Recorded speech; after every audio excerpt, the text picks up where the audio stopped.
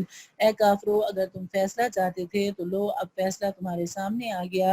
اب اگر تم باز آ جاؤ تو یہ تمہارے لیے بہتر ہوگا، اور اگر تم پھر وہی کام کرو گے جو اب تک کرتے رہے ہو تو ہم بھی پھر وہی کام کریں گے جو اب کیا ہے، اور تمہارا جتھا تمہارے کچھ کام نہیں آئے گا، یعنی تمہارا لشکر، چاہے وہ کتنا زیادہ ہو۔ اور یاد رکھو کہ اللہ مومنوں کے ساتھ ہے۔ یا ایھا الذین آمنوا اطیعوا اللہ ورسولہ ولا تولوا عنہ وانتم تسمعون۔ اے ایمان والو، اللہ اور اس کے رسول کی تابعداری کرو اور اس تابعداری سے منہ نہ موڑو جبکہ تم اللہ اور رسول کے احکام سن رہے ہو، اور ان لوگوں کی طرح نہ ہو جانا جو کہتے تو ہیں کہ ہم نے سن لیا اور حقیقت میں وہ سنتے نہیں ہیں۔ وَلَا تَكُونُوا كَالَّذِينَ قَالُوا سَمِعْنَا وَهُمْ لَا يَسْمَعُونَ، اور ان لوگوں کی طرح نہ ہو جانا جو کہتے تو ہیں کہ ہم نے سن لیا مگر حقیقت میں وہ سنتے نہیں ہیں۔ إِنَّ شَرَّ الدَّوَابِّ عِندَ اللَّهِ الصُّمُّ الْبُكْمُ الَّذِينَ لَا يَعْقِلُونَ۔ یقین رکھو کہ اللہ کے نزدیک بدترین جانور وہ بہرے گونگے لوگ ہیں جو عقل سے کام نہیں لیتے۔ وَلَوْ عَلِمَ اللَّهُ فِيهِمْ خَيْرًا لَأَسْمَعَهُمْ وَلَوْ أَسْمَعَهُمْ لَتَوَلَّوْا وَهُمْ مُعْرِضُونَ۔ اور اگر اللہ کے علم میں ان کے اندر کوئی بھلائی ہوتی تو وہ ان کو سننے کی توفیق دے دیتا، لیکن اب جب کہ ان میں بھلائی نہیں، اگر ان کو سننے کی توفیق دے بھی دے تو وہ منہ موڑ کر بھاگ جائیں گے۔ یا ایھا الذین آمنوا استجیبوا للہ وللرسول اذا دعاکم لما یحییکم۔ اے ایمان والو، اللہ اور رسول کی دعوت قبول کرو جب رسول تمہیں اس بات کی طرف بلائے جو تمہیں زندگی بخشنے والی ہے۔ وَاعْلَمُوا أَنَّ اللَّهَ يَحُولُ بَيْنَ الْمَرْءِ وَقَلْبِهِ وَأَنَّهُ إِلَيْهِ تُحْشَرُونَ۔ اور یہ بات جان رکھو کہ اللہ انسان اور اس کے دل کے درمیان آڑ بن جاتا ہے، اور یہ کہ تم سب کو اس کی طرف اکٹھا کر کے لے جایا جائے گا۔ اس کا مطلب یہ ہے کہ جس شخص کے دل میں حق کی طلب ہوتی ہے، اگر اس کے دل میں کبھی گناہ کا تقاضا پیدا ہو اور وہ طالب حق کی طرح اللہ تعالیٰ سے رجوع کر کے اسے مدد مانگے تو اللہ اس کے اور گناہ کے درمیان آڑ بن جاتے ہیں۔ وَاتَّقُوا فِتْنَةً لَا تُصِيبَنَّ الَّذِينَ ظَلَمُوا مِنكُمْ خَاصَّةً وَاعْلَمُوا أَنَّ اللَّهَ شَدِيدُ الْعِقَابِ۔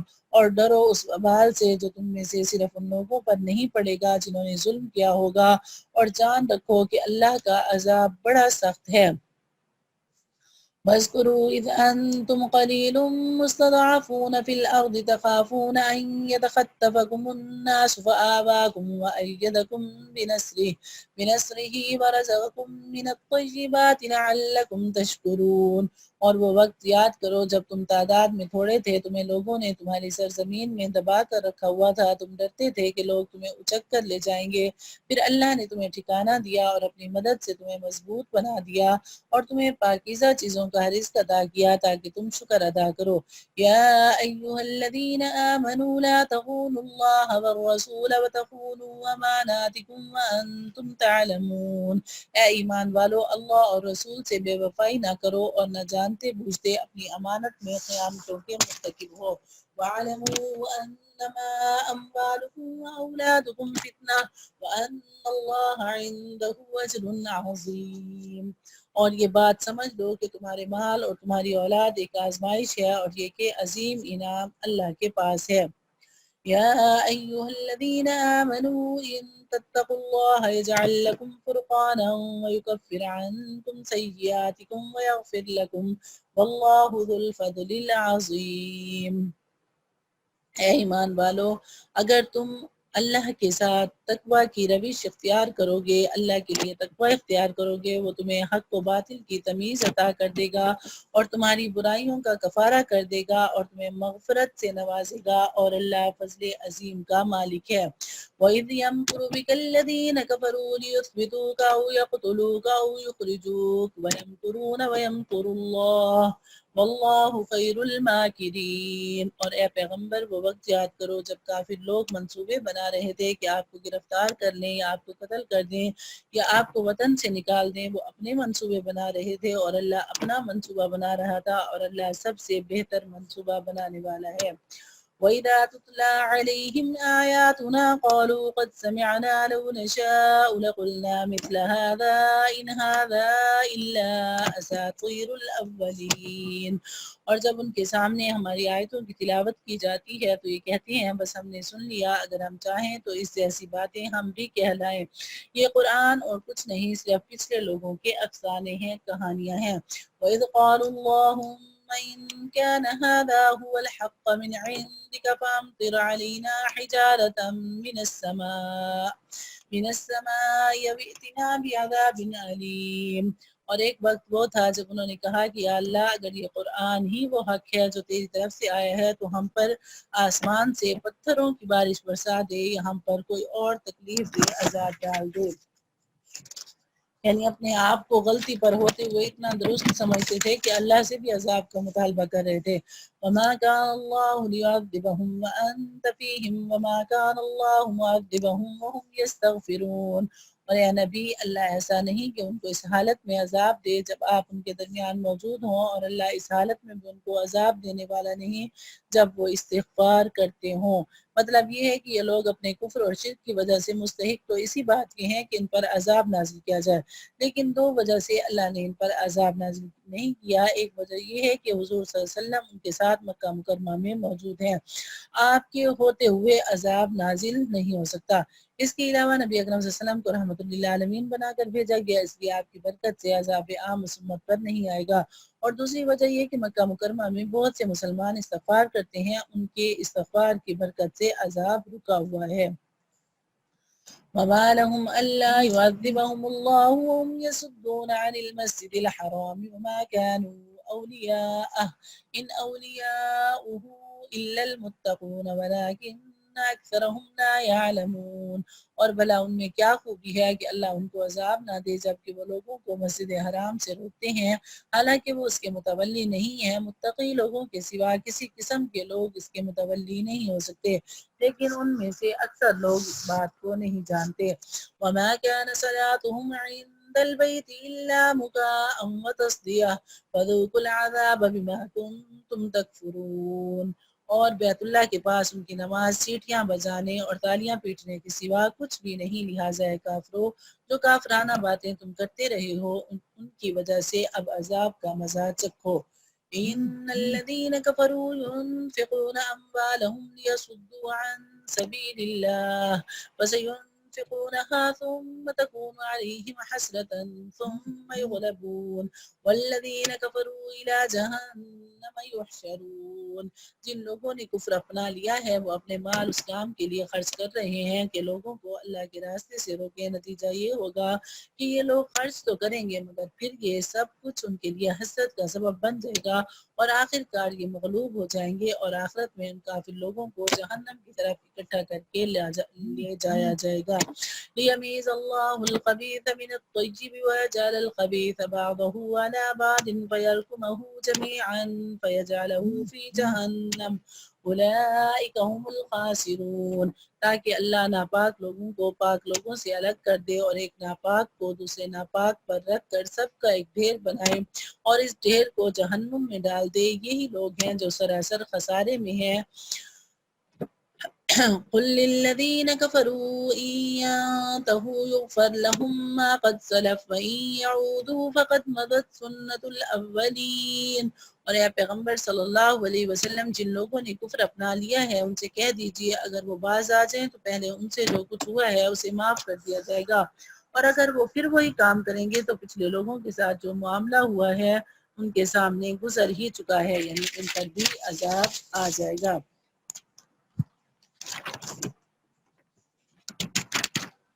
وقاتلوهم حتى لا تكون فتنة ويكون الدين كله لله فإن انتهوا فإن الله بما يعملون بصير۔ اور مسلمانوں ان کافروں سے لڑتے رہو یہاں تک کہ فتنہ باقی نہ رہے اور دین پورے کا پورا اللہ کا ہو جائے، پھر اگر یہ باز آ جائیں تو ان کے اعمال کو اللہ خوب دیکھ رہا ہے۔ وَإِن تَوَلَّوْا فَاعْلَمُوا أَنَّ اللَّهَ مَوْلَاكُمْ نِعْمَ الْمَوْلَى وَنِعْمَ النَّصِيرُ۔ اور اگر یہ منہ موڑے رکھیں تو یقین جانو کہ اللہ تمہارا رکھوالا ہے، بہترین رکھوالا ہے اور بہترین مددگار ہے۔ وَاعْلَمُوا أَنَّمَا غَنِمْتُم مِّن شَيْءٍ فَأَنَّ لِلَّهِ خُمُسَهُ وَلِلرَّسُولِ وَلِذِي الْقُرْبَى وَالْيَتَامَى وَالْمَسَاكِينِ وَابْنِ السَّبِيلِ إِن كُنتُمْ آمَنتُم بِاللَّهِ وَمَا أَنزَلْنَا عَلَىٰ عَبْدِنَا يَوْمَ الْفُرْقَانِ يَوْمَ الْتَقَى الْجَمْعَانِ وَاللَّهُ عَلَىٰ كُلِّ شَيْءٍ قَدِيرٌ۔ اور مسلمانوں یہ بات اپنے علم میں لے آؤ کہ تم جو کچھ مال غنیمت حاصل کرو اس کا 5واں حصہ اللہ اور رسول اور ان کے رشتہ داروں اور یتیموں اور مسکینوں اور مسافروں کا حق ہے جس کی ادائیگی تم پر واجب ہے، اگر تم اللہ پر اور اس چیز پر ایمان رکھتے ہو جو ہم نے اپنے بندے پر فیصلے کے دن نازل کی تھی، جس دن دو جماعتیں آپس میں ٹکرائی تھی اور اللہ ہر چیز پر قادر ہے۔ اس سے مراد بدر کا دن ہے۔ اذا انتم بالعدوة الدنيا وهم بالعدوة القصوى والركب أسفل منكم ولو تواعدتم لاختلفتم في الميعاد ولكن ليقضي الله أمرا كان مفعولا ليهلك من هلك عن بينة ويحيى من حي عن بينة وإن اللہ لسمیع علیم۔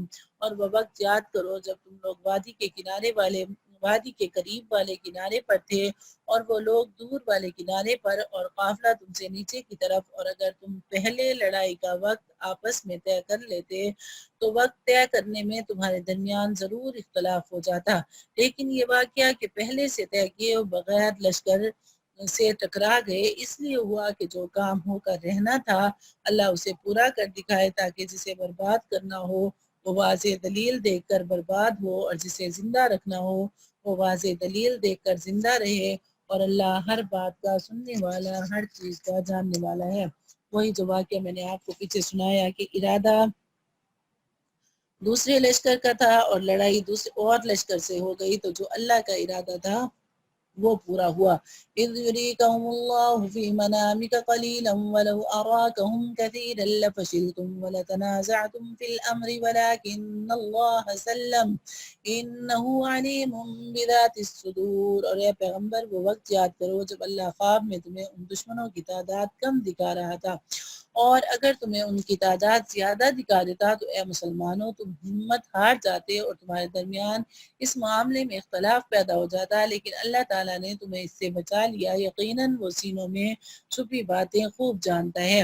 وَإِذْ يُرِيكُمُوهُمْ إِذِ الْتَقَيْتُمْ فِي أَعْيُنِكُمْ قَلِيلًا وَيُقَلِّلُكُمْ فِي أَعْيُنِهِمْ لِيَقْضِيَ اللَّهُ أَمْرًا كَانَ مَفْعُولًا وَإِلَى اللَّهِ تُرْجَعُ الْأُمُورُ۔ اور وہ وقت یاد کرو جب تم ایک دوسرے کے مد مقابل آئے تھے تو اللہ تمہاری نگاہوں میں ان کی تعداد کم دکھا رہا تھا اور ان کی نگاہوں میں تمہیں کم کر کے دکھا رہا تھا، تاکہ جو کام ہو کر رہنا تھا اللہ اسے پورا کر دکھائے اور تمہارے معاملات اللہ ہی کی طرف لوٹائے جاتے ہیں۔ یا ایھا الذین آمنوا اذا لقیتم فئۃ فاثبتوا واذکروا اللہ کثیرا لعلکم تفلحون۔ اے ایمان والو، جب تمہارا کسی گروہ سے مقابلہ ہو جائے تو ثابت قدم رہو اور اللہ کا کثرت سے ذکر کرو تاکہ تمہیں کامیابی حاصل ہو۔ وَأَطِيعُوا اللَّهَ وَرَسُولَهُ وَلَا تَنَازَعُوا فَتَفْشَلُوا وَتَذْهَبَ رِيحُكُمْ وَاصْبِرُوا إِنَّ اللَّهَ مَعَ الصَّابِرِينَ۔ اور اللہ اور اس کے رسول کی اطاعت کرو اور آپس میں جھگڑا نہ کرو ورنہ تم کمزور پڑ جاؤ گے اور تمہاری ہوا اکھڑ جائے گی، اور صبر سے کام لو، یقین رکھو اللہ صبر کرنے والوں کے ساتھ ہے۔ وَلَا تَكُونُوا كَالَّذِينَ خَرَجُوا مِن دِيَارِهِمْ بَطَرًا وَرِئَاءَ النَّاسِ وَيَصُدُّونَ عَن سَبِيلِ اللَّهِ وَاللَّهُ بِمَا يَعْمَلُونَ مُحِيطٌ۔ اور ان لوگوں کی طرح نہ ہو جانا جو اپنے گھروں سے اکڑتے ہوئے اور لوگوں کو اپنی شان دکھاتے ہوئے نکلے تھے اور دوسروں کو اللہ کے راستے سے روک رہے تھے، اور اللہ نے لوگوں کے سارے اعمال کو اپنے علم کے احاطے میں لیا ہوا ہے۔ وَإِذْ زَيَّنَ لَهُمُ الشَّيْطَانُ أَعْمَالَهُمْ وَقَالَ لَا غَالِبَ لَكُمُ الْيَوْمَ مِنَ النَّاسِ وَإِنِّي جَارٌ لَكُمْ فَلَمَّا تَرَاءَتِ الْفِئَتَانِ نَكَصَ عَلَى عَقِبَيْهِ وَقَالَ إِنِّي بَرِيءٌ مِّنكُمْ إِنِّي أَرَىٰ مَا لَا تَرَوْنَ إِنِّي أَخَافُ اللَّهَ واللہ شدید العقاب۔ اور وہ وقت بھی قابل ذکر ہے جب شیطان نے ان کافروں کو یہ سمجھایا تھا کہ ان کے اعمال بڑے خوشنما ہیں، اور یہ کہا تھا کہ آج انسانوں میں کوئی نہیں ہے جو تم پر غالب آ سکے اور میں تمہارا محافظ ہوں۔ پھر جب وہ دونوں گروہ آمنے سامنے آئے تو وہ ایڑیوں کے بل پیچھے ہٹا اور کہنے لگا میں تمہاری کوئی ذمہ داری نہیں لے سکتا، مجھے جو کچھ نظر آ رہا ہے وہ تمہیں نظر نہیں آ رہا، مجھے اللہ سے ڈر لگ رہا ہے اور اللہ کا عذاب بڑا سخت ہے۔ شیطان کی طرف سے یہ یقین دہانی اس طرح بھی ہو سکتی ہے کہ اس نے مشرقین کے دل میں یہ خیال ڈالا، لیکن اگلے جملے میں جو واقعہ فرمایا کہ اسے ظاہر ہے کہ اس نے کسی انسانی شکل میں آ کر مشرکین کو اکسایا ہوگا۔ چنانچہ حافظ ابن جریر رحمۃ اللہ علیہ نے یہ واقعہ نقل کیا ہے کہ جب مشرکین مکہ جنگ کے ارادہ سے روانہ ہونے لگے، انہیں یہ خطرہ لاحق ہوا کہ ان کے پیچھے ان کے گھروں پر قبیلہ بکر کے لوگ حملہ نہ کر دیں جن سے ان کی پرانی دشمنی چلی آتی ہے۔ اس موقع پر شیطان اس قبیلے کے ایک سردار سراقہ کے روپ میں ان کے سامنے آ گیا اور اس نے اطمینان دلایا کہ تمہارے لشکر کی تعداد اتنی زیادہ ہے کہ کوئی تم پر غالب نہیں آ سکے گا، اور دوسری یہ کہ تم ہمارے قبیلے کی طرف سے بے فکر رہو، میں خود تمہارا محافظ ہوں اور تمہارے ساتھ چلوں گا۔ مشرکین مکہ اس کی بات سے مطمئن ہو گئے، لیکن جب بدر کے میدان میں فرشتوں کا لشکر سامنے آیا تو شیطان جو سراقہ کی شکل میں ان کے ساتھ تھا یہ کہہ کر بھاگ کھڑا ہوا کہ میں تمہاری کوئی ذمہ داری نہیں لے سکتا اور مجھے وہ فوج نظر آ رہی ہے جو تم نہیں دیکھ سکتے۔ بعد میں جب مشرکین کا لشکر شکست کھا کر مکہ مکرمہ لوٹا تو انہوں نے سراقہ سے شکایت کی کہ تم نے ہمیں بڑا دھوکہ دیا۔ سراقہ نے جواب میں کہا مجھے تو اس قصے کا ذرا بھی پتہ نہیں اور نہ میں نے ایسی کوئی بات کہی ہے۔ یعنی شیطان ہر ممکن کوشش کرتا ہے کہ جب لڑائی ہو جنگ ہو وہ اپنا حصہ ڈالے اور وہ پیش ہوتا ہے، لیکن جب اس نے فرشتوں کو دیکھا تو وہ ڈر کے پیچھے ہٹ گیا۔ اذ يقول المنافقون والذين في قلوبهم مرض غر هؤلاء دينهم ومن يتوكل على الله فإن الله عزيز حكيم۔ اور یاد کرو جب منافقین اور وہ لوگ جن کے دلوں میں بیماری تھی یہ کہہ رہے تھے ان مسلمانوں کو ان کے دین نے دھوکے میں ڈال رکھا ہے، حالانکہ جو کوئی اللہ پر بھروسہ کرے تو اللہ سب پر غالب ہے، بڑی حکمت والا ہے۔ وَلَوْ تَرَى إِذْ يَتَوَفَّى الَّذِينَ كَفَرُوا الْمَلَائِكَةُ يَضْرِبُونَ وُجُوهَهُمْ وَأَدْبَارَهُمْ وَذُوقُوا عَذَابَ الْحَرِيقِ۔ اور اگر تم دیکھتے تو وہ عجیب منظر تھا جب فرشتے ان کافروں کی روح قبض کر رہے تھے، ان کے چہروں اور پشتوں پر مارے جاتے تھے اور کہتے تھے کہ اب جلنے کا مزہ چکھنا۔ ذَلِكَ بِمَا قَدَّمَتْ أَيْدِيكُمْ وَأَنَّ اللَّهَ لَيْسَ بِظَلَّامٍ لِّلْعَبِيدِ۔ یہ سب کچھ ان کے اعمال کا بدلہ ہے جو تم نے اپنے ہاتھوں سے آگے بھیج رکھے تھے، اور یہ بات طے ہے کہ اللہ بندوں پر ظلم کرنے والا نہیں ہے۔ یہ سب کچھ ان اعمال کا بدلہ ہے جو تم نے اپنے ہاتھوں سے آگے بھیج رکھے تھے، اور یہ بات طے ہے کہ اللہ اپنے بندوں پر ظلم کرنے والا نہیں ہے۔ كَدَأْبِ آلِ فِرْعَوْنَ وَالَّذِينَ مِن قَبْلِهِمْ كَفَرُوا بِآيَاتِ اللَّهِ الله فأخذهم الله بذنوبهم إن الله قوي شديد العقاب۔ اور ان لوگوں کا حال ایسا ہی ہوا جیسے فرعون کی قوم اور ان سے پہلے لوگوں کا حال ہوا تھا، انہوں نے اللہ کی نشانیوں کو ماننے سے انکار کیا، نتیجہ یہ ہوا کہ اللہ نے ان کے گناہوں کی وجہ سے انہیں اپنی گرفت میں لے لیا۔ یقیناً اللہ کی طاقت بڑی ہے اور عذاب بڑا سخت ہے۔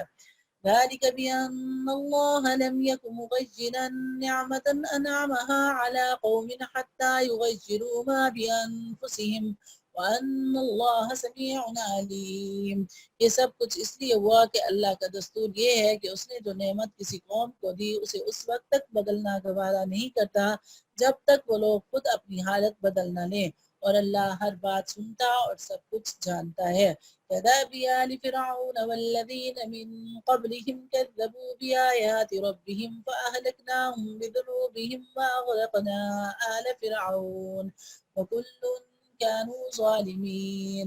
اس معاملے میں بھی ان لوگوں کا حال ایسے ہی ہوا جیسے فرعون کی قوم اور ان سے پہلے لوگوں کا حال ہوا تھا، انہوں نے اپنے رب کی نشانیوں کو جھٹلایا، نتیجہ یہ ہوا کہ ہم نے ان کے گناہوں کی وجہ سے انہیں ہلاک کر دیا اور فرعون کی قوم کو غرق کر دیا، یہ سب ظالم لوگ تھے۔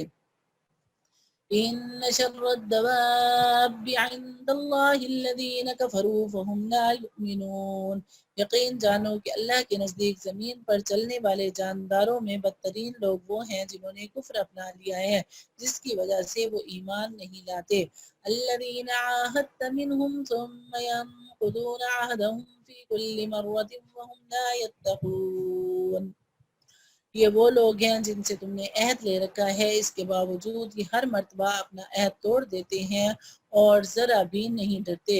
فَإِمَّا تَثْقَفَنَّهُمْ فِي الْحَرْبِ فَشَرِّدْ بِهِمْ مَنْ خَلْفَهُمْ لَعَلَّهُمْ يَذَّكَّرُونَ۔ لہٰذا اگر کبھی یہ لوگ جنگ میں تمہارے ہاتھ لگ جائیں تو ان کو سامان عبرت بنا کر ان لوگوں کو تتر بتر کر ڈالو، یعنی انہیں ختم کر دو، جدا جدا کر دو، یعنی کسی قابل یہ نہ رہیں جو ان کے پیچھے ہیں، تاکہ وہ یاد رکھیں کہ لڑائی میں ان کا کیا حشر ہوا تھا۔ وَإِمَّا تَخَافَنَّ مِنْ قَوْمٍ خِيَانَةً فَانبِذْ إِلَيْهِمْ عَلَى سَوَاءٍ إِنَّ اللَّهَ لَا يُحِبُّ الْخَائِنِينَ۔ اور اگر تمہیں کسی قوم سے بد عہدی کا اندیشہ ہو تو وہ معاہدہ ان کی طرف صاف صاف طریقے سے پھینک دو، یاد رکھو کہ اللہ بد عہدی کرنے والوں کو پسند نہیں کرتا۔ وَلَا يَحْسَبَنَّ الَّذِينَ كَفَرُوا سَبَقُوا إِنَّهُمْ لَا يُعْجِزُونَ۔ اور کافر لوگ ہرگز یہ خیال بھی دل میں نہ لائیں کہ وہ بھاگ نکلے ہیں، یہ یقینی بات ہے کہ وہ اللہ کو عاجز نہیں کر سکتے۔ وَأَعِدُّوا لَهُم مَّا اسْتَطَعْتُم مِّن قُوَّةٍ وَمِن رِّبَاطِ الْخَيْلِ تُرْهِبُونَ بِهِ عَدُوَّ اللَّهِ وَعَدُوَّكُمْ وَآخَرِينَ مِن دونهم لا تعلمونهم الله يعلمهم وما تنفقوا من شيء في سبيل الله يوفى إليكم وأنتم لا تظلمون۔ اور مسلمانوں، جس قدر طاقت اور گھوڑوں کی جتنی چھاونیاں تم سے بن پڑیں ان سے مقابلے کے لیے تیار کرو، یعنی یہ دشمن سے لڑائی کی تیاری کا حکم اللہ فرما رہی ہیں، جن کے ذریعے تم اللہ کے دشمن اپنے موجودہ دشمن پر بھی ہیبت طاری کر سکو، اور ان کے علاوہ دوسروں پر بھی جنہیں ابھی تم نہیں جانتے مگر اللہ انہیں جانتا ہے۔ اور اللہ کے راستے میں تم جو کچھ خرچ کرو گے وہ تمہیں پورا پورا دیا جائے گا اور تمہارے لیے کوئی کمی نہ کی جائے گی۔ اللہ کا راستہ، میں نے آپ کو بتایا کہ ہر راستہ جس میں خیر ہو وہ اللہ کا راستہ ہو، لیکن مفسرین کا اس بات پر اجماع ہے کہ فی سبیل اللہ جو لفظ استعمال ہوا ہے وہ جہاد فی سبیل اللہ کے لیے ہے، یعنی انفاق کا جو سب سے یعنی بہترین جو انفاق ہے، اللہ کے راستے میں جو بہترین خرچ کرنا ہے وہ جہاد فی سبیل اللہ میں خرچ کرنا ہے، پھر باقی درجے بعد میں ہیں۔ وَإِن جَنَحُوا لِلسَّلْمِ فَاجْنَحْ لَهَا وَتَوَكَّلْ عَلَى اللَّهِ إِنَّهُ هُوَ السَّمِيعُ الْعَلِيمُ۔ اور اگر وہ لوگ صلح کی طرف جھکیں تو تم بھی اس کی طرف جھک جاؤ، اور اللہ پر بھروسہ رکھو، یقین جانو وہی ہے جو ہر بات سنتا ہے اور سب کچھ جانتا ہے۔ اس آیت کریمہ نے مسلمانوں کو دشمن سے صلح کرنے کی بھی اجازت دی ہے، بشرطے کہ وہ ایسی شرائط پر ہو جو مسلمانوں کی مصلحت کے مطابق ہوں۔ وَإِن يُرِيدُوا أَن يَخْدَعُوكَ فَإِنَّ حَسْبَكَ اللَّهُ هُوَ الَّذِي أَيَّدَكَ بِنَصْرِهِ وَبِالْمُؤْمِنِينَ، اور اگر وہ تمہیں دھوکہ دینے کا ارادہ کریں گے تو اللہ تمہارے لیے کافی ہے، وہی تو ہے جس نے اپنی مدد کے ذریعے اور مومنوں کے ذریعے تمہارے ہاتھ مضبوط کیے ہیں۔ وَأَلَّفَ بَيْنَ قُلُوبِهِمْ لَوْ أَنفَقْتَ مَا فِي الْأَرْضِ جَمِيعًا مَا أَلَّفْتَ بَيْنَ قُلُوبِهِمْ وَلَكِنَّ اللَّهَ أَلَّفَ بَيْنَهُمْ إِنَّهُ عَزِيزٌ حَكِيمٌ، اور ان کے دلوں میں ایک دوسرے کی الفت پیدا کر دی۔ اگر تم زمین بھر کی ساری دولت بھی خرچ کر لیتے تو ان کے دلوں میں یہ الفت پیدا نہ کر سکتے، لیکن اللہ تعالیٰ نے ان کے دلوں کو جوڑ دیا۔ وہ یقیناً اقتدار کا بھی مالک ہے اور حکمت کا بھی مالک ہے۔ یہ وَأَلَّفَ بَيْنَ قُلُوبِهِمْ لَوْ أَنفَقْتَ مَا فِي الْأَرْضِ جَمِيعًا مَا أَلَّفْتَ بَيْنَ قُلُوبِهِمْ وَلَكِنَّ اللَّهَ أَلَّفَ بَيْنَهُمْ إِنَّهُ عَزِيزٌ حَكِيمٌ۔ یہ اگر پانی پر یا چینی پر یا کسی بھی چیز پر دم کر کے ان لوگوں کو کھلایا جائے جن کے دل بہت سخت ہیں یا اپنے گھر والوں کے ساتھ زیادتی کا معاملہ کرتے ہیں تو اس کے ساتھ ان کا دل نرم ہو جائے گا۔ اس کو 7 مرتبہ پڑھیں اول و آخر درود شریف کے ساتھ، 7 مرتبہ پڑھیں، 21 مرتبہ پڑھیں، 41 مرتبہ پڑھیں، جتنا میٹھا جتنا گڑ ڈالیں گی اتنا میٹھا زیادہ ہوگا، تو یہ بھی وظیفہ ہے۔ یا ایھا النبی حسبک اللہ ومن اتبعک من المؤمنین، اے نبی تمہارے لیے تو بس اللہ اور وہ مومن لوگ کافی ہیں جنہوں نے تمہاری پیروی کی ہے۔ یا ایھا النبی حرض المؤمنین علی القتال ان یکن منکم 20 صابرون یغلبوا 200 وان یکن منکم 100 یغلبوا 1000 من الذین کفروا بانہم قوم لا یفقہون۔ اے نبی مومنوں کو جنگ پر ابھارو، اگر تمہارے 20 آدمی ایسے ہوں گے جو ثابت قدم رہنے والے ہوں تو وہ 200 پر غالب آ جائیں گے، اور اگر تمہارے 100 آدمی ہوں گے تو وہ کافروں کے 1000 پر غالب آ جائیں گے، کیونکہ وہ ایسے لوگ ہیں جو سمجھ نہیں رکھتے۔ یعنی مومنوں کے پاس تو جذبہ ہے، اللہ کی محبت ہے، اللہ کی رضا ہے، لیکن وہ ہیں کہ ان کے پاس کچھ نہیں ہے، وہ صرف جنگ لڑنے کے لیے آتے ہیں، تباہی کے لیے آتے ہیں۔ اس لیے اللہ ایمان والوں کو اتنی ان پر شوقت اور فوقیت عطا فرماتے ہیں۔ الآن خفف اللہ عنکم وعلم ان فیکم ضعفا وإن یکن منکم 100 صابرة یغلبوا 200 وإن یکن منکم 1000 یغلبوا 2000 بإذن اللہ واللہ مع الصابرین۔ اب اللہ نے تم سے بوجھ ہلکا کر دیا اور اس کے علم میں ہے کہ تمہارے اندر کچھ کمزوری ہے، لہٰذا اب حکم یہ ہے کہ اگر تم ثابت قدم رہنے والے 100 آدمی ہو تو 200 پر غالب آ جائیں گے، اور اگر تمہارے 1000 آدمی ہو تو وہ اللہ کے حکم سے 2000 پر غالب آ جائیں گے، اور اللہ ثابت قدم رہنے والوں کے ساتھ ہے۔ ما كان لنبي أن يكون له أسرى حتى يثخن في الأرض تريدون عرض الدنيا والله يريد الآخرة والله عزيز حكيم۔ یہ بات کسی نبی کے شایان نشان نہیں ہے کہ اس کے پاس قیدی رہیں جب تک کہ وہ زمین میں دشمنوں کا خون اچھی طرح نہ بہا چکا ہو، جس سے ان کا روب پوری طرح ٹوٹ جائے۔ تم دنیا کا ساز و سامان چاہتے ہو اور اللہ تمہارے لیے آخرت کی بھلائی چاہتا ہے، اور اللہ تعالیٰ صاحب اقتدار بھی ہے اور صاحب حکمت بھی۔ لولا كتاب من الله سبق لمسكم فيما أخذتم عذاب عظيم۔ اگر اللہ کی طرف سے ایک لکھا ہوا حکم پہلے نہ آ چکا ہوتا تو جو راستہ تم نے اختیار کیا اس کی وجہ سے تم پر کوئی بڑی سزا آ جاتی۔ جو جنگ بدر کے 70 قیدی تھے، آپ نے انہیں اس لیے روک لیا تھا کہ وہ فدیہ لے کر انہیں چھوڑ دیں گے، لیکن بعض صحابہ کی اور خاص طور پر سیدنا حضرت عمر رضی اللہ تعالیٰ عنہ کی یہ ترجیح تھی کہ ان کو قتل کر دیا جائے، تو پھر اللہ کی طرف سے بھی یہ حکم آیا کہ پسندیدہ یہی تھا کہ انہیں قتل کر دیا جاتا، لیکن یہ اللہ کی طرف سے لکھا ہوا حکم آ چکا ہے کہ آپ نے جو بھی راستہ اختیار کیا ہے اب وہ ٹھیک ہے، آپ کو اس پر سزا نہیں ورنہ آپ کو اس پر سزا ملتی۔ فَكُلُوا مِمَّا غَنِمْتُمْ حَلَالًا طَيِّبًا وَاتَّقُوا اللَّهَ إِنَّ اللَّهَ غَفُورٌ رَحِيمٌ۔ اب تم نے جو مال غنیمت میں حاصل کیا ہے اسے پاکیزہ حلال مال کے طور پر کھاؤ اور اللہ سے ڈرتے رہو، یقیناً اللہ بہت بخشنے والا بڑا مہربان ہے۔ يا أيها النبي قل لمن في أيديكم من الأسرى إن يعلم الله في قلوبكم خيرا يؤتكم خيرا مما أخذ منكم ويغفر لكم واللہ غفور رحیم۔ اے نبی صلی اللہ علیہ وسلم، آپ لوگوں کے ہاتھوں میں جو قیدی ہیں اور جنہوں نے مسلمان ہونے کا ارادہ ظاہر کیا ہے ان سے کہہ دو کہ اگر اللہ تمہارے دلوں میں بھلائی دیکھے گا تو جو مال تم سے فدیہ میں لیا گیا ہے اس سے بہتر تمہیں دے دے گا اور تمہاری بخشش کر دے گا، اور اللہ بہت بخشنے والا بڑا مہربان ہے۔ وَإِن يُرِيدُوا خِيَانَتَكَ فَقَدْ خَانُوا اللَّهَ مِن قَبْلُ فَأَمْكَنَ مِنْهُمْ وَاللَّهُ عَلِيمٌ حَكِيمٌ۔ اور اگر ان لوگوں نے اے نبی آپ سے خیانت کرنے کا ارادہ کیا تو یہ اس سے پہلے اللہ کے ساتھ خیانت کر چکے ہیں، جس کے نتیجے میں اللہ نے انہیں آپ کے قابو میں دے دیا ہے، اور اللہ کا علم بھی کامل ہے اور حکمت بھی کامل ہے۔ إن الذين آمنوا وهاجروا وجاهدوا بأموالهم وأنفسهم في سبيل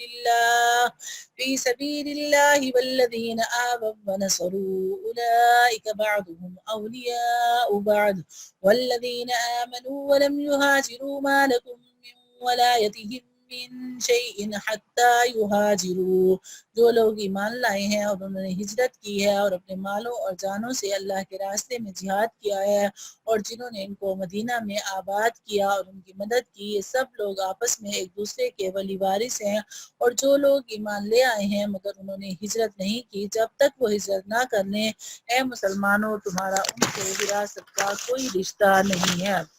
وَإِنِ اسْتَنصَرُوكُمْ فِي الدِّينِ فَعَلَيْكُمُ النَّصْرُ إِلَّا عَلَىٰ قَوْمٍ بَيْنَكُمْ وَبَيْنَهُم مِّيثَاقٌ وَاللَّهُ بِمَا تَعْمَلُونَ بَصِيرٌ۔ ہاں اگر دین کی وجہ سے وہ تم سے کوئی مدد مانگے تو تم پر ان کی مدد واجب ہے، سوائے اس صورت کے جبکہ وہ مدد کسی ایسی قوم کے خلاف ہو جس کے ساتھ تمہارا کوئی معاہدہ ہے، یعنی پھر بھی تم ان کی مدد نہیں کر سکتے، اور جو کچھ تم کرتے ہو اللہ اسے اچھی طرح دیکھتا ہے۔ والذین کفروا بعضهم اولیاء بعض الا تفعلوه تکن فتنة فی الارض وفساد کبیر۔ اور جن لوگوں نے کفر اپنا رکھا ہے وہ آپس میں ایک دوسرے کے ولی وارث ہیں، اگر تم ایسا نہیں کرو گے تو زمین میں فتنہ اور بڑا فساد برپا ہو جائے گا۔ یعنی الگ کر دیا کہ کافر کی میراث مسلمان کو نہیں مل سکتی اور مسلمان کی میراث کافر کو نہیں مل سکتی۔ والذین آمنوا وہاجروا وجاہدوا فی سبیل اللہ والذین آووا ونصروا اولئک هم المؤمنون حقا لہم مغفرۃ ورزق کریم۔ اور جو لوگ ایمان لے آئے ہیں اور انہوں نے ہجرت کی ہے اور اللہ کے راستے میں جہاد کیا اور جنہوں نے انہیں آباد کیا اور ان کی مدد کی وہ سب صحیح معنی میں مومن ہیں، ایسے لوگ مغفرت اور باعزت رزق کے مستحق ہیں۔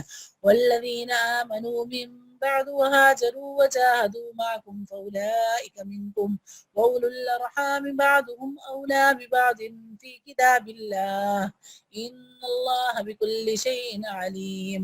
اور جنہوں نے بعد میں ایمان قبول کیا اور ہجرت کی اور تمہارے ساتھ جہاد کیا تو وہ بھی تم میں شامل ہیں، اور ان میں سے جو لوگ پرانے مہاجرین کے رشتہ دار ہیں وہ اللہ کی کتاب میں ایک دوسرے کی میراث کے دوسروں سے زیادہ حقدار ہیں، یقیناً اللہ ہر چیز کا پورا پورا علم رکھتا ہے۔ یہ اس وقت کا ذکر ہے جب وہ مسلمان بھی بالآخر ہجرت کر کے آئے تھے جنہوں نے شروع میں ہجرت نہیں کی تھی۔ اس آیت نے ان کے بارے میں دو حکم بیان فرمائے، ایک یہ کہ اب انہوں نے چونکہ وہ قصر پوری کر دی ہے جس کی وجہ سے ان کا درجہ مہاجرین اور انصار سے کم تھا اس لیے اب وہ بھی ان میں شامل ہو گئے، اور دوسرا حکم یہ ہے کہ اب تک وہ اپنے ان رشتہ داروں کے وارث نہیں ہوئے تھے جو ہجرت کر چکے تھے، اب چونکہ وہ بھی ہجرت کر کے مدینہ آ گئی ہیں اس لیے اب ان کے وارث ہونے کی اصل رکاوٹ دور ہو گئی ہے، اب وہ اپنے ان مسلمان رشتہ داروں کے وارث ہوں گے جو ان سے پہلے ہجرت کر چکے تھے۔ اس کا لازمی نتیجہ یہ ہے کہ انصاری صحابہ کو ان مہاجرین کا جو وارث بنایا گیا تھا اب وہ حکم منسوخ ہو گیا تھا، اور کیونکہ وہ ایک عارضی حکم تھا جو اس وجہ سے دیا گیا تھا کہ ان مہاجرین کے رشتہ دار مدینہ منورہ میں موجود نہیں تھے۔ اب چونکہ وہ آ گئی ہیں اس لیے میراث کا اصل حکم کہ وہ قریبی رشتہ داروں میں تقسیم ہوتی ہے واپس آ گیا ہے۔ سورۃ التوبہ، یہ سورت بھی مدنی ہے اور نبی اکرم صلی اللہ علیہ وسلم کی حیات طیبہ کی آخری دور میں نازل ہوئی ہے۔ اپنے مضامین کے اعتبار سے یہ پچھلی سورت یعنی سورہ انفال کا تکملہ ہے، غالباً اس لیے عام صورتوں کے برخلاف اس سورت کے شروع میں بسم اللہ الرحمن الرحیم نازل نہ ہوئی نہ لکھی گئی۔ اس کی تلاوت کا بھی قاعدہ یہ ہے کہ جو شخص پیچھے سورہ انفال سے تلاوت کرتا چلا آ رہا ہو اسے یہاں بسم اللہ نہیں پڑھنی چاہیے، البتہ اگر کوئی شخص اسی سورت سے تلاوت شروع کر رہا ہو تو وہ اس کو بسم اللہ پڑھنی چاہیے، اور بعض لوگوں نے اس سورت کے شروع میں بسم اللہ کے بجائے کچھ اور جملے پڑھنے کے لیے بنا رکھے ہیں، وہ بے بنیاد ہیں۔ یہ سورت فتح مکہ کے بعد نازل ہوئی تھی۔ عرب کے بہت سے قبائل اس انتظار میں تھے کہ نبی اکرم صلی اللہ علیہ وسلم کے ساتھ کفار قریش کی جنگ کا انجام کیا ہوتا ہے۔ جب قریش نے حدیبیہ والا معاہدہ توڑ دیا تو نبی اکرم صلی اللہ علیہ وسلم نے مکہ مکرمہ پر حملہ کیا اور کسی خاص خون ریزی کے بغیر اسے فتح کر لیا۔ اس موقع پر کفار کی کمر ٹوٹ چکی تھی، البتہ آخری تدبیر کے طور پر قبیلہ حوازن نے ایک بڑا لشکر مسلمانوں سے مقابلے کے لیے جمع کیا تھا، جس سے حنین کی وادی میں آخری بڑی جنگ ہوئی اور شروع میں معمولی سی شکست کے بعد مسلمانوں کو اس میں بھی فتح ہوئی۔ اس جنگ کے بعض واقعات بھی اس صورت میں بیان ہوئے ہیں۔ اب عرب کے جو قبائل قریش کی وجہ سے اسلام قبول کرنے سے ڈرتے تھے یا ان کی جنگوں کے آخری انجام کے منتظر تھے، ان کے دل سے اسلام کے خلاف ہر رکاوٹ دور ہو گئی اور وہ چوک در چوک مدینہ منورہ آ کر مسلمان ہوئے اور اس طرح جزیرہ عرب کے بیشتر علاقے پر اسلام کا پرچم لہرانے لگا۔ اس موقع پر اللہ تعالیٰ کی طرف سے جزیرہ عرب کو اسلام اور مسلمانوں کا بنیادی مرکز قرار دیا گیا۔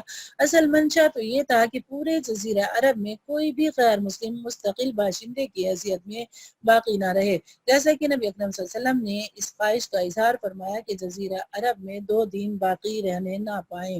لیکن اس مقصد کو حاصل کرنے کے لیے تدریس کا طریقہ اختیار فرمایا۔ سب سے پہلا ہدف یہ مقرر کیا کہ جزیرہ عرب کو بت پرستوں سے خالی کرایا جائے، چنانچہ جو بچے کچے بت پرست عرب میں رہ گئے تھے اور جنہوں نے 20 سال سے زیادہ مدت تک مسلمانوں کو وحشیانہ مظالم کا نشانہ بنایا تھا، ان کو اس صورت کے شروع میں مختلف مدتوں کی مہلت دی گئی، جس میں اگر وہ اسلام قبول نہ کریں تو انہیں جزیرہ عرب چھوڑنے ورنہ جنگ کا سامنا کرنے کے احکام دیے گئے ہیں، اور مسجد حرام کو بت پرستی کی ہر نشانی سے پاک کرنے کا اعلان کیا گیا ہے۔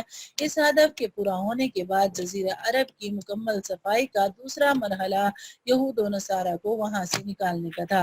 نبی اکرم صلی اللہ علیہ وسلم کی حیات طیبہ میں یہ مرحلہ مکمل نہیں ہو سکا تھا، لیکن آپ نے اس کی وصیت فرمائی تھی۔ اس سے پہلے روم کے بادشاہ نے مسلمانوں کی بڑھتی ہوئی طاقت کو دیکھ کر ان پر حملہ کرنے کے لیے ایک بڑی فوج جمع کی۔ نبی اکرم صلی اللہ علیہ وسلم پیش قدمی کر کے اس کے مقابلے کے لیے تبوک تک تشریف لے گئے۔ اس صورت کا بہت بڑا حصہ اس مہم کے مختلف پہلوؤں پر روشنی ڈالتا ہے۔ منافقین کی معاندانہ کارروائیاں مسلسل جاری رہی۔ اس صورت میں ان کی بدعنوانیوں کو بیان کیا گیا ہے۔ اس صورت کو سورہ توبہ بھی کہا جاتا ہے۔ سورہ برات بھی، برات اس لیے کہ اس کے شروع میں مشرکین سے برات اور دستبرداری کا اعلان کیا گیا ہے، اور توبہ اس لیے کہ اس میں بعض ان صحابہ کی توبہ قبول ہونے کا ذکر ہے جنہوں نے تبوک کی مہم میں حصہ نہیں لیا تھا اور بعد میں اپنی اس غلطی سے توبہ کی تھی۔ براءة من اللہ ورسولہ الی الذین عاہدتم من المشرکین۔ مسلمانوں، یہ اللہ اور اس کے رسول کی طرف سے دستبرداری کا اعلان ہے ان تمام مشرکین کے خلاف جن سے تم نے معاہدہ کیا ہوا ہے۔ سورۃ التوبہ بھی مدینہ منورہ میں نازل ہوئی ہے۔ اس کی 129 آیتیں اور 16 رکوع ہیں۔ مسلمانوں، یہ اللہ اور اس کے رسول کی طرف سے دستبرداری کا اعلان ہے ان تمام مشرکین کے خلاف جن سے تم نے معاہدہ کیا ہوا ہے۔ فَسِیحُوا فِی الْأَرْضِ أَرْبَعَةَ أَشْهُرٍ وَاعْلَمُوا أَنَّکُمْ غَیْرُ مُعْجِزِی اللَّهِ وَأَنَّ اللَّهَ مُخْزِی الْکَافِرِینَ۔ اے مشرکو، تمہیں 4 مہینے تک اجازت ہے کہ تم عرب کی سرزمین میں آزادی سے گھومو پھرو، اور یہ بات جان رکھو کہ تم اللہ کو عاجز نہیں کر سکتے، اور یہ بات بھی کہ اللہ اب کافروں کافروں کو رسوا کرنے والا ہے۔ وَأَذَانٌ مِّنَ اللَّهِ وَرَسُولِهِ إِلَى النَّاسِ يَوْمَ الْحَجِّ الْأَكْبَرِ أَنَّ اللَّهَ بَرِيءٌ مِّنَ الْمُشْرِكِينَ وَرَسُولُهُ فَإِن تُبْتُمْ فَهُوَ خَيْرٌ لَكُمْ وَإِن تَوَلَّيْتُمْ فَاعْلَمُوا أَنَّكُمْ غَيْرُ مُعْجِزِي اللَّهِ وَبَشِّرِ الَّذِينَ كَفَرُوا بِعَذَابٍ أَلِيمٍ۔ اور حج اکبر کے دن اللہ اور اس کے رسول کی طرف سے تمام انسانوں کے لیے یہ اعلان کیا جاتا ہے کہ اللہ بھی مشرکین سے دستبردار ہو چکا ہے اور اس کا رسول بھی۔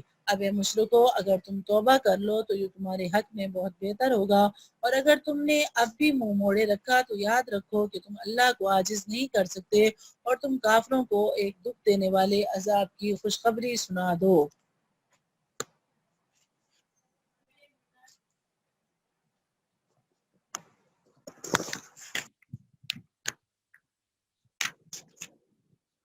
حج اکبر، ہر حج کو اس لیے کہتے ہیں کہ عمرہ چھوٹا حج ہے اور اس کے مقابلے میں حج بڑا حج ہے، یہ جو حج اکبر ہے۔ اور یہ جو لوگوں میں مشہور ہے کہ اگر حج جمعہ کے دن آ جائے تو وہ حج اکبر ہوتا ہے، اس کی کوئی اصل نہیں ہے۔ جمعہ کے دن حج ہو تو بے شک دو فضیلتیں جمع ہو جاتی ہیں، لیکن صرف اسی کو حج اکبر قرار دینا درست نہیں، بلکہ یہ لقب ہر حج کا ہے، چاہے وہ کسی بھی دن میں ہو۔ إِلَّا الَّذِينَ عَاهَدتُّم مِّنَ الْمُشْرِكِينَ ثُمَّ لَمْ يَنقُصُوكُمْ شَيْئًا وَلَمْ يُظَاهِرُوا عَلَيْكُمْ أَحَدًا فَأَتِمُّوا إِلَيْهِمْ عَهْدَهُمْ إِلَى مُدَّتِهِمْ إِنَّ اللَّهَ يُحِبُّ الْمُتَّقِينَ۔ البتہ مسلمانوں، جن مشرکین سے تم نے معاہدہ کیا پھر ان لوگوں نے تمہارے ساتھ عہد میں کوئی کوتاہی نہیں کی اور تمہارے خلاف کسی کی مدد بھی نہیں کی، تو ان کے ساتھ کیے ہوئے معاہدے کی مدت کو پورا کرو، بے شک اللہ احتیاط کرنے والوں کو پسند کرتا ہے۔ فَإِذَا انسَلَخَ الْأَشْهُرُ الْحُرُمُ فَاقْتُلُوا الْمُشْرِكِينَ حَيْثُ وَجَدتُّمُوهُمْ وَخُذُوهُمْ وَاحْصُرُوهُمْ وَقُعُودُوا لَهُمْ كُلَّ مَرْصَدٍ فَإِن تَابُوا وَأَقَامُوا الصَّلَاةَ وَآتَوُا الزَّكَاةَ فَخَلُّوا سَبِيلَهُمْ إِنَّ اللَّهَ غَفُورٌ رَحِيمٌ۔ چنانچہ جب حرمت والے مہینے گزر جائیں تو ان مشرکین کو جنہوں نے تمہارے ساتھ بدعہدی کی تھی جہاں بھی پاؤ قتل کر ڈالو، اور انہیں پکڑو، انہیں گھیرو اور انہیں پکڑنے کے لیے ہر گھات کی جگہ تاک لگا کر بیٹھو۔ ہاں اگر وہ توبہ کر لیں اور نماز قائم کریں اور زکوٰۃ ادا کریں تو ان کا راستہ چھوڑ دو، یقیناً اللہ بہت بخشنے والا بڑا مہربان ہے۔ وَإِنْ أَحَدٌ مِّنَ الْمُشْرِكِينَ اسْتَجَارَكَ فَأَجِرْهُ حَتَّى يَسْمَعَ كَلَامَ اللَّهِ ثُمَّ أَبْلِغْهُ مَأْمَنَهُ ذَلِكَ بِأَنَّهُمْ قَوْمٌ لَا يَعْلَمُونَ۔ اور اگر مشرکین میں سے کوئی تم سے پناہ مانگے تو اسے اس وقت تک پناہ دو جب تک وہ اللہ کا کلام سن لے، پھر اسے اس کی امن کی جگہ پہنچا دو، یہ اس لیے کہ یہ ایسے لوگ ہیں جنہیں علم نہیں ہے۔ كيف يكون للمشركين عهد عند الله وعند رسوله إلا الذين عاهدتم عند المسجد الحرام فما استقاموا لكم فاستقيموا لهم إن الله يحب المتقين۔ اور اگر مشرکین میں سے کوئی تم سے پناہ مانگے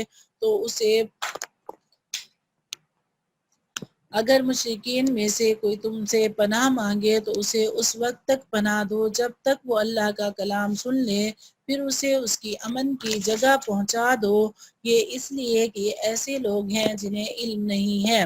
كيف يكون عند الله عهد عند الله وعند رسوله إلا الذين عاهدتم عند المسجد الحرام وما استقاموا لكم فاستقيموا لهم إن الله يحب المتقين۔ ان مشرکین سے اللہ اور اس کے رسول کے ساتھ کوئی معاہدہ کیسے باقی رہ سکتا ہے؟ البتہ جن لوگوں سے تم نے مسجد حرام کے قریب معاہدہ کیا ہے، جب تک وہ تمہارے ساتھ سیدھے رہیں تم بھی ان کے ساتھ سیدھے رہو، بے شک اللہ متقی لوگوں کو پسند کرتا ہے۔ كيف وإن يظهروا عليكم لا يرقبوا فيكم إلا ولا ذمة يرضونكم بأفواههم وتأبى قلوبهم وأكثرهم فاسقون۔ لیکن دوسرے مشرکین کے ساتھ کیسے معاہدہ برقرار رہ سکتا ہے جبکہ ان کا حال یہ ہے کہ اگر کبھی تم پر غالب آ جائیں گے تو تمہارے معاملے میں نہ کسی رشتہ داری کا خیال کریں گے اور نہ کسی معاہدے کا۔ یہ تمہیں اپنی زبانی باتوں سے راضی کرنا چاہتے ہیں، حالانکہ ان کے دل انکار کرتے ہیں اور ان میں سے اکثر نافرمان ہیں۔ اشتروا بآیات اللہ ثمنا قلیلا فصدوا عن سبیلہ انہم ساء ما كانوا یعملون۔ انہوں نے اللہ کی آیتوں کے بدلے دنیا کی تھوڑی سی قیمت لینا پسند کر لیا ہے اور اس کے نتیجے میں لوگوں کو اللہ کے راستے سے روکا ہے۔ واقعہ یہ ہے کہ ان کے اعمال بہت برے ہیں۔ لا يرقبون في مؤمن إلا ولا ذمة وأولئك هم المعتدون۔ یہ کسی بھی مومن کے معاملہ میں کسی رشتہ داری یا معاہدے کا پاس نہیں کرتے اور یہی ہیں جو حدیں توڑنے والے ہیں۔ فَإِن تَابُوا وَأَقَامُوا الصَّلَاةَ وَآتَوُا الزَّكَاةَ فَإِخْوَانُكُمْ فِي الدِّينِ وَنُفَصِّلُ الْآيَاتِ لِقَوْمٍ يَعْلَمُونَ۔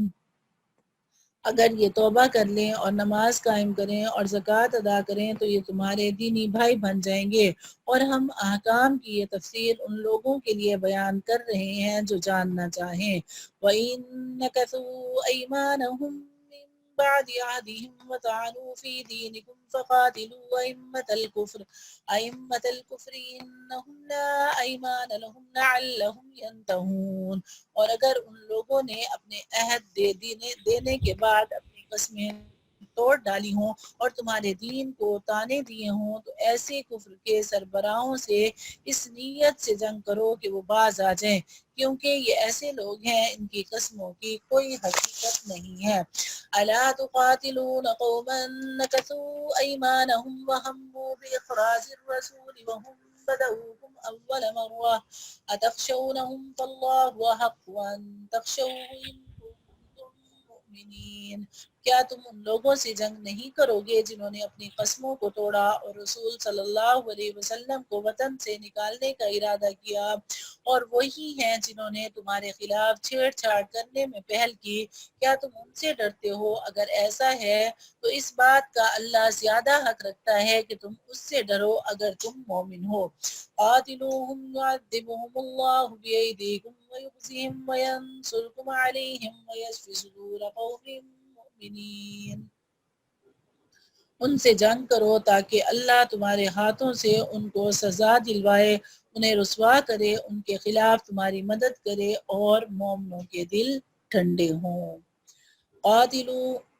قاتلوہم يعذبهم اللہ بأیدیکم ویخزیہم وینصرکم علیہم ویشفی صدور قوم مؤمنین۔ یہ آیت ہمیں یہ بتا رہی ہے کہ ایمان والوں کے دلوں کو اس وقت شفا ملتی ہے جب کافروں کو سزا ملے، جب کافروں کو اللہ ان کے ہاتھوں سے رسوا اور ذلیل کرے۔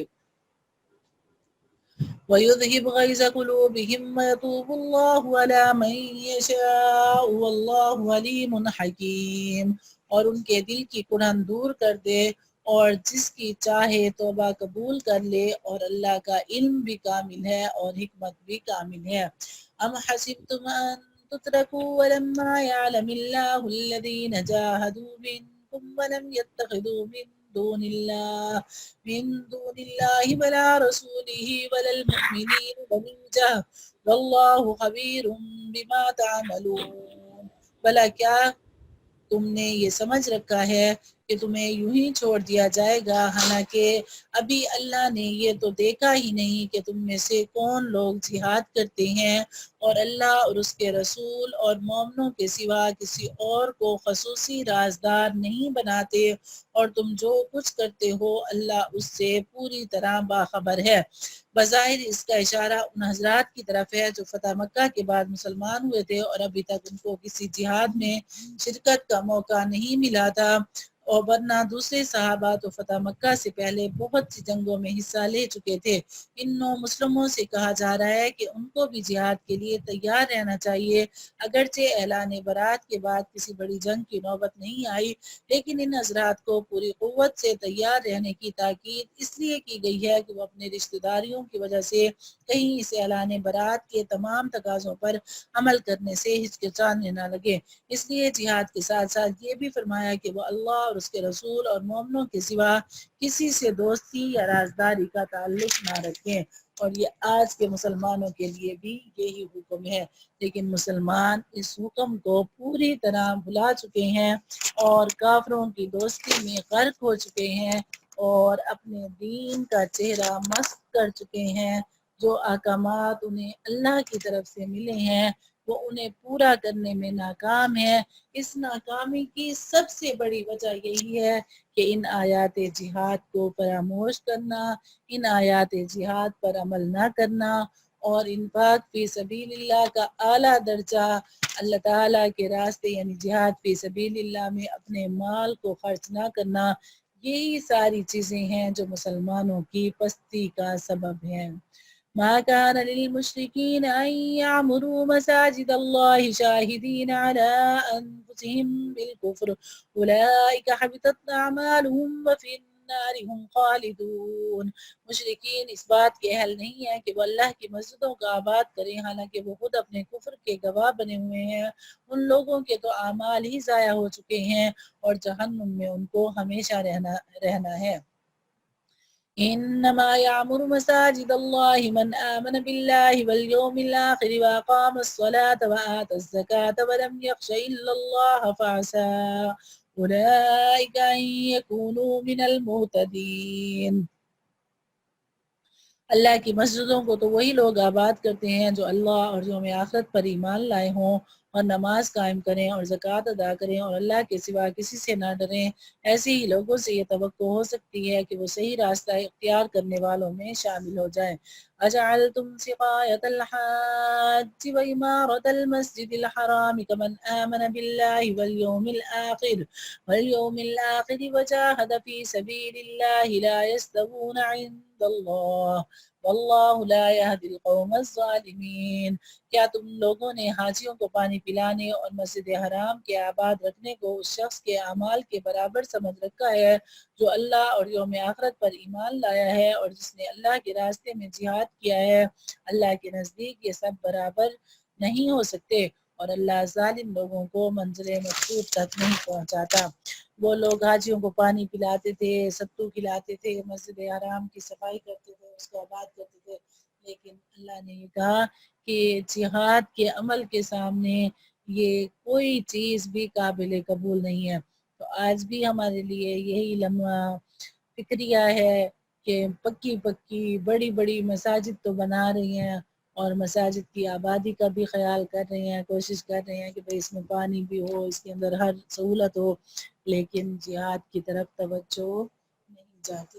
اس آیت سے یہ معلوم ہوا کہ مساجد جو ہیں وہ زمین پر اللہ کی سب سے بہترین چیز جو ہے وہ مسجد ہے، اور مسجد حرام جو ہے وہ ساری دنیا کی مساجد سے بڑی مسجد اور سب سے قابل احترام اور محبت والی مسجد ہے، لیکن دیکھیں کہ اللہ اس میں بھی حاجیوں کو پانی پلانے یا مسجد کی آبادی یا اس کی صفائی یا اس کو حجت نہیں بنا رہے بلکہ کہہ رہے ہیں کہ یہ جہاد کے برابر عمل نہیں ہے۔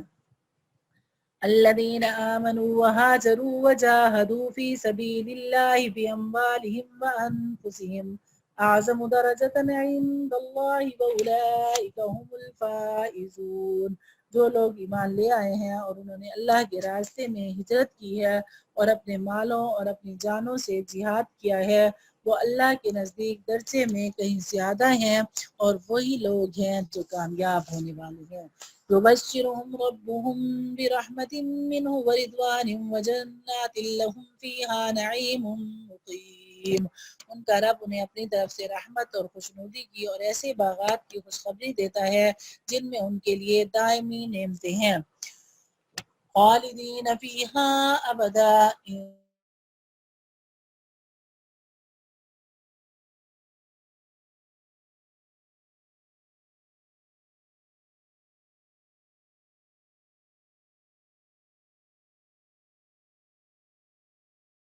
استحب الكفر على الإيمان ومن يتولهم منكم فأولئك هم الظالمون۔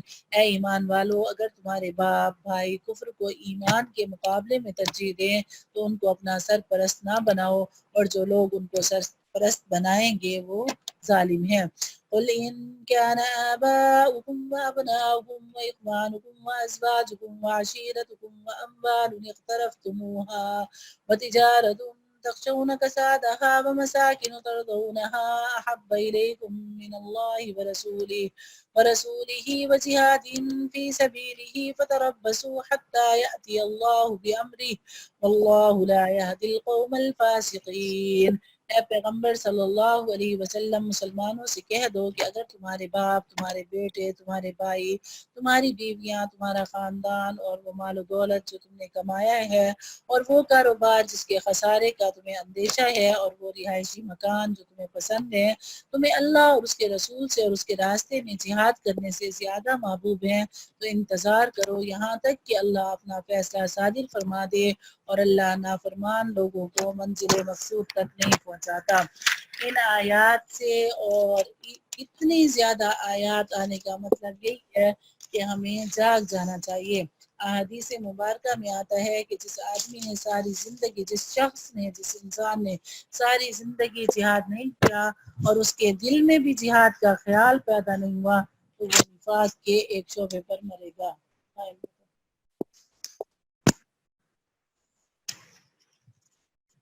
تو ابھی سے انشاءاللہ اپنی نیت کی اصلاح کریں اور دین کے اس فریضے کو بھی سمجھیں اور اس پر عملی طور پر بھی جو کچھ کر سکتے ہیں اس کے کرنے کے لیے تیار ہوں۔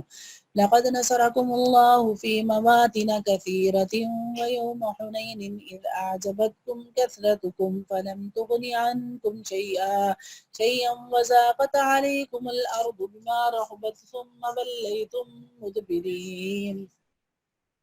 حقیقت یہ ہے کہ اللہ تعالیٰ نے تمہاری بہت سے مقامات پر مدد کی ہے اور خاص طور پر حنین کے دن جب تمہاری تعداد کی کثرت نے تمہیں مگن کر دیا تھا مگر وہ کثرت تعداد تمہارے کچھ کام نہ آئی اور زمین اپنی ساری وسعتوں کے باوجود تم پر تنگ ہو گئی پھر تم نے پیٹھ دکھا کر میدان سے رخ موڑ لیا۔ یعنی اس وقت ابھی باقاعدہ جنگ نہیں ہوئی تھی اور یہ لوگ اکٹھے ہوئے تھے اور اپنی تعداد کو دیکھ کر خوش ہو رہے تھے تو اچانک ان کا یعنی معاملہ ہوا اس طرح سے کہ ان کے پاؤں اکھڑ گئے اور وہ میدان جنگ سے پیچھے ہٹ گئے۔ اس موقع پر نبی اکرم صلی اللہ علیہ وسلم نے اپنے چند جانباز صحابہ کے ساتھ آپ ثابت قدم رہے۔ آپ نے حضرت عباس رضی اللہ تعالیٰ عنہ کو حکم دیا کہ وہ پیچھے ہٹنے والوں کو آواز دے کر بلائیں۔ حضرت عباس کی آواز بہت تیز تھی اور ایک بجلی کی طرح مسلمانوں کے لشکر میں پھیل گئی اور جو لوگ میدان چھوڑ گئے تھے وہ نئے بلبلے کے ساتھ واپس آئے اور کچھ ہی دیر میں جنگ کا پانسا پلٹ گیا۔ حوازن کے 70 سردار مارے گئے۔ مالک بن عوف اپنے اہل و عیال اور مال و دولت کو چھوڑ کر فرار ہوا اور طائف کے قلعے میں جا کر پناہ لی۔ 6000 افراد جنگی قیدی بنائے گئے اور بڑی تعداد میں جانور اور 4000 اوقیہ چاندی مسلمانوں کے پاس مال غنیمت کے طور پر ہاتھ لگی۔ ثم أنزل الله سكينته على رسوله وعلى المؤمنين وأنزل جنودا لم تروها وعذب الذين كفروا وذلك جزاء الكافرين۔ پھر اللہ نے اپنے رسول پر اور مومنوں پر اپنی طرف سے تسکین نازل کی اور ایسے لشکر اتارے جو تمہیں نظر نہیں آئے اور جن لوگوں نے کفر اپنا رکھا تھا اللہ نے ان کو سزا دی اور ایسے کافروں کا یہی بدلہ ہے۔ ثم يتوب الله من بعد ذلك على من يشاء والله غفور رحیم۔ پھر اللہ جس کو چاہے اس کے بعد توبہ نصیب کر دے اور اللہ بہت بخشنے والا بڑا مہربان ہے۔ یا ایھا الذین آمنوا انما المشرکون نجس فلا يقربوا المسجد الحرام بعد عامهم هذا۔ اے ایمان والو مشرک لوگ سراسر ناپاک ہیں، سراپا ناپاکی ہیں، لہٰذا وہ اس سال کے بعد مسجد حرام کے قریب بھی نہ آنے پائیں۔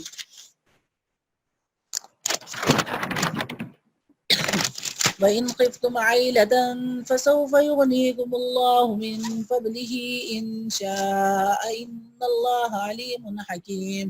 اور مسلمانوں اگر تم کو مفلسی کا ڈر ہو تو اگر اللہ چاہے گا تو تمہیں اپنے فضل سے مشرکین سے بے نیاز کر دے گا، بے شک اللہ کا علم بھی کامل ہے اور حکمت بھی کامل ہے۔ غیر مسلموں کو حج سے منع کرنے کا ایک نتیجہ ظاہری طور پر یہ ہو سکتا تھا کہ مکہ مکرمہ کی تجارت اور معیشت پر برا اثر پڑے، کیونکہ مکہ مکرمہ میں اپنی تو کوئی پیداوار نہیں، باہر سے آنے والوں پر ہی اس کی تجارت کا دار و مدار تھا۔ اللہ تعالیٰ نے اس آیت میں اس اندیشے کو دور کرتے ہوئے فرمایا کہ اللہ تعالیٰ مسلمانوں کی احتیاج اور کو اپنے فضل سے دور فرمائے گا۔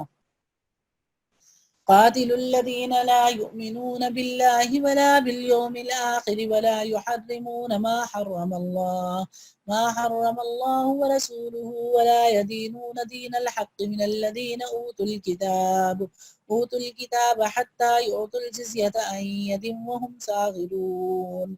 اور وہ اہل کتاب جو نہ اللہ پر ایمان رکھتے ہیں اور نہ یوم آخرت پر، اور جو اللہ اور اس کے رسول کی حرام کی ہوئی چیزوں کو حرام نہیں سمجھتے اور نہ دین حق کو اپنا دین مانتے ہیں، ان سے جنگ کرو یہاں تک کہ وہ خوار ہو کر اپنے ہاتھوں سے جزیہ ادا کریں۔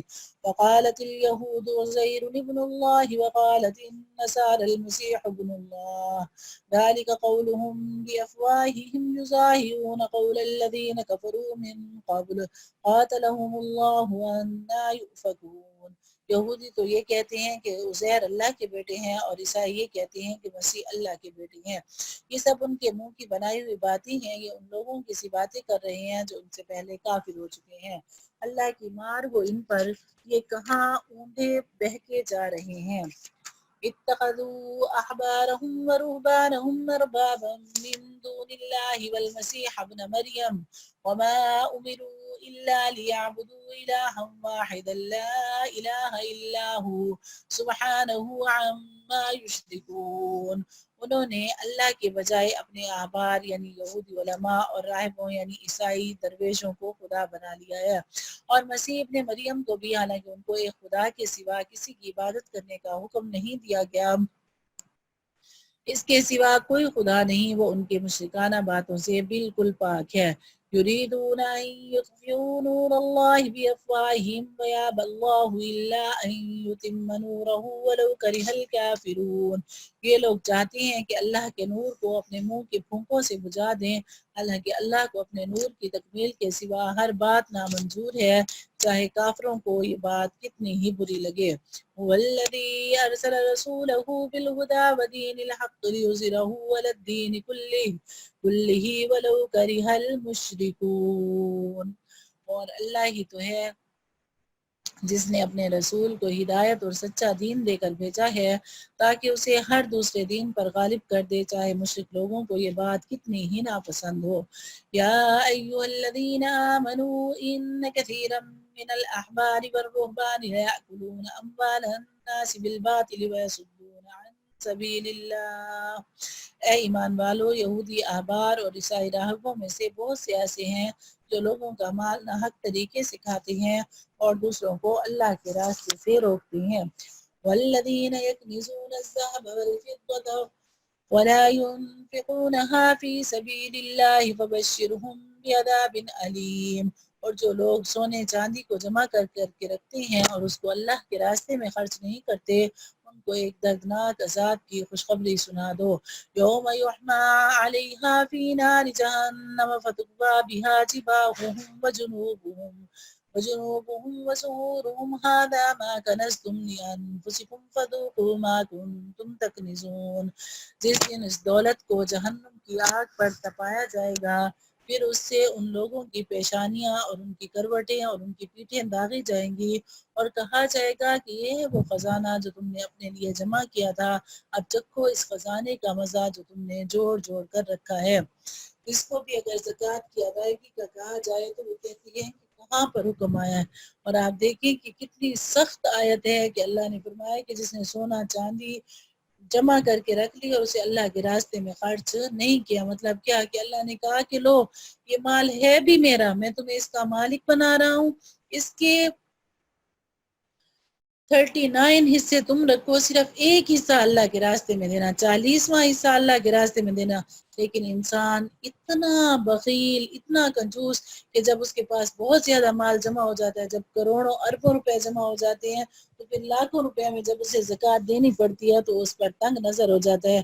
تو لیکن ذرا یہ سزا ملاحظہ فرمائیے کہ جو لوگ سونے اور چاندی کی زکوٰۃ نہیں دیتے اور اس سے نکلنے کے مختلف راستے پوچھتے ہیں کہ بھئی اب بینک میں پڑا ہے اسے اٹھوا لیں، اب بچیوں کے نام کر دیا، اب نابالغوں کے نام کر دیا، اب فلاں کر دیا فلاں، یعنی ہر وہ مسئلہ پوچھیں گے جس کے ساتھ یہ ہوگا کہ کسی طرح زکوٰۃ نہ دینی پڑے۔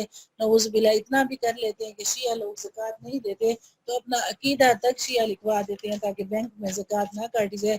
بینک میں تو ویسے بھی شرعی طریقے سے استعمال نہیں ہوتی، وہاں تو کوئی ادائیگی ہی نہیں ہے، تو شرعی طریقے سے زکوٰۃ کو ادا کرنا اتنا ضروری ہے۔ یہ آیات آپ نے اپنی آنکھوں سے پڑھ لی اور دیکھ لی اور اپنے کانوں سے سن لی۔ ان عدت الشہور عند اللہ 12 شہرا فی کتاب اللہ یوم خلق السماوات والارض منها 4 حرم۔ حقیقت یہ ہے کہ اللہ کے نزدیک مہینوں کی تعداد 12 مہینے ہیں جو اللہ کی کتاب یعنی لوح محفوظ کے مطابق اس دن سے نافذ چلی آتی ہے جس دن اللہ نے آسمانوں اور زمین کو پیدا کیا تھا۔ ان 12 مہینوں میں سے 4 مہینے حرمت والے ہیں۔ ذلك الدين القيم فلا تظلموا فيهن أنفسكم وقاتلوا المشركين كافة كما يقاتلونكم كافة واعلموا أن اللہ مع المتقین۔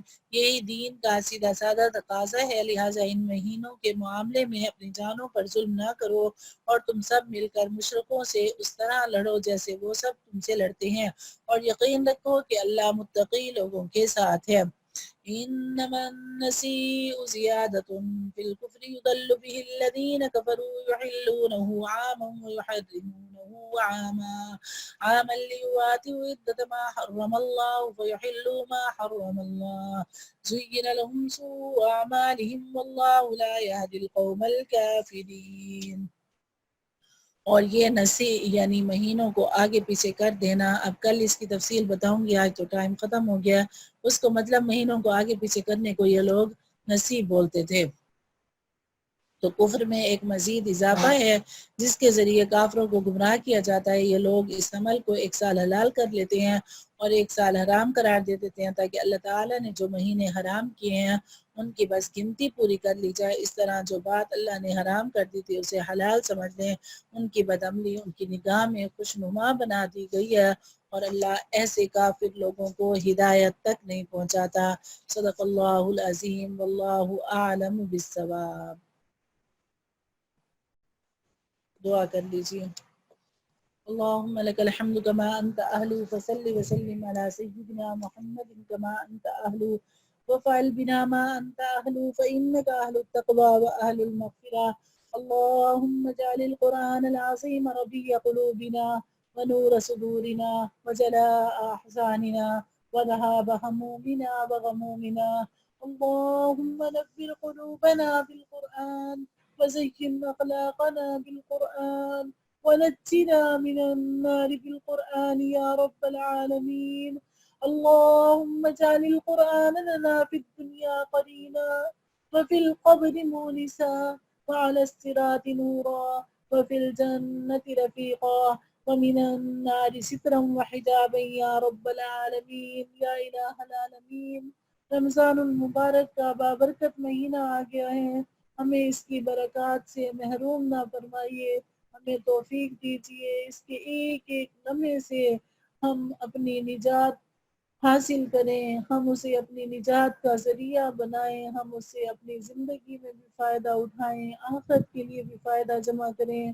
یا اللہ جی اس مہینے کی برکت سے ہمیں قرآن پاک سے جوڑ دیجیے، ہمیں قرآن پاک کے لیے چن لیجیے، منتخب فرما لیجیے، ہماری نسلوں میں قرآن پاک کو جاری فرما دیجیے، قیامت تک آنے والی نسلوں تک قرآن پاک کو جاری فرما دیجیے۔ یا اللہ جی ہمیں محروم نہ کیجیے، ہماری اولادوں کو محروم نہ کیجیے، ہماری نسلوں کو محروم نہ کیجیے، ہمیں اپنے قرآن سے جوڑ دیجیے، اپنے حبیب صلی اللہ علیہ وسلم سے جوڑ دیجیے۔ جہاد کا مبارک عمل اٹھتا جا رہا ہے، لوگ اس سے دور ہیں، یا اللہ جی ہمیں جہاد سے جوڑ دیجیے۔ آپ کے راستے میں جو لوگ جہاد کر رہے ہیں انہیں تقویت نصیب فرما دیجیے، ان کی مدد فرما دیجیے، دائیں سے بائیں سے اوپر سے نیچے سے ان کی مدد فرما دیجیے۔ یا اللہ جی جہاں جہاں مسلمان بری حالت کا شکار ہیں، جل رہے ہیں، کٹ رہے ہیں، پس رہے ہیں، بیٹیوں کی عزتیں اجاڑی جا رہی ہیں، ان کے سروں سے دوپٹے کھینچے جا رہی ہیں، یا اللہ جی ان سب پر رحم فرما دیجئے، ان کی مشکلات کو دور فرما دیجئے۔ یا اللہ جی جو لوگ اعلی کلمت اللہ کے لیے اپنی جانوں کا نذرانہ پیش کر چکے ہیں، جہاد فی سبیل اللہ میں اپنی جانیں قربان کر چکے ہیں، یا اللہ جی انہیں اپنے عرش کے سائے میں جگہ نصیب فرما دیجئے، ان کو اپنی طرف سے روزی مہیا فرما دیجئے اپنے وعدے کے مطابق۔ یا اللہ جی ہمیں بھی ان میں شامل فرما لیجئے۔ حاضرین محفل میں سے جو اپنے دل میں جو نیک تمنا لے کر بیٹھی ہیں، سب کی نیک تمناؤں کو پورا فرما دیجئے، ہماری اولادوں کو نیک بنا دیجئے، انہیں صراط مستقیم پر چلا دیجئے، ہماری آنکھوں کی ٹھنڈک بنا دیجئے۔